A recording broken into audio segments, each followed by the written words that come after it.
I'm gonna bet you went through an even bigger scope of all of that. You know, with a realtor, and how many houses did you go look at?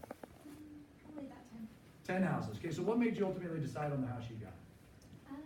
We liked the design of the house. We very much liked the price. Mm-hmm. It was in the area that we wanted in the school district. that we School, wanted sure. kids.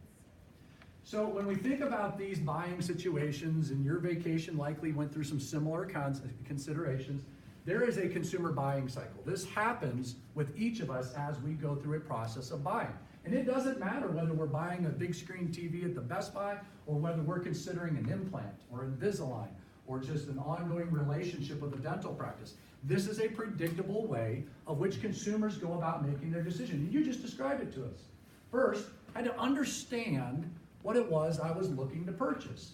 Right? I had to work with that salesperson, or maybe I did some online research, or lots of different ways. As you mentioned, there's a lot of ways that we're going to discover and understand what it is we're about to buy. So if I'm looking at a big screen TV, maybe I'm looking at all the pixels and what's the HD quality, and does it have picture-in-picture, and does it have all the Wi-Fi ability to stream stuff that I want, the social media components that are in it. Maybe those are things that are all really important to me, and I have to understand the different choices that I have.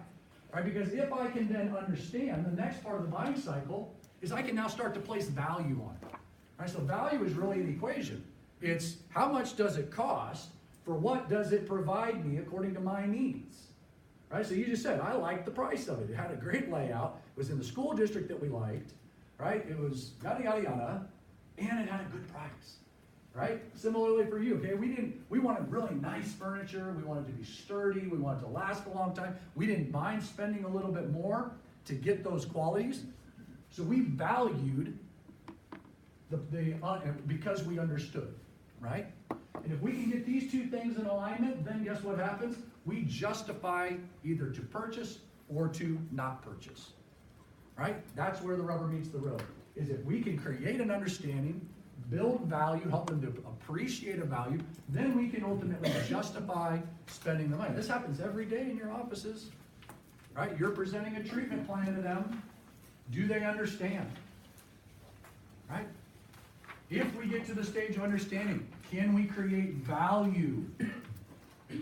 And ultimately, will they justify parting with their hard-earned dollars to have you do something in their mouth? Okay? A lot of times the answer is no, right? Or you never hear from them again. Right? So how can we do that to a higher standard and take them through this buying cycle, just like you went with your bedroom furniture, and you did with your house, and you did with your vacation?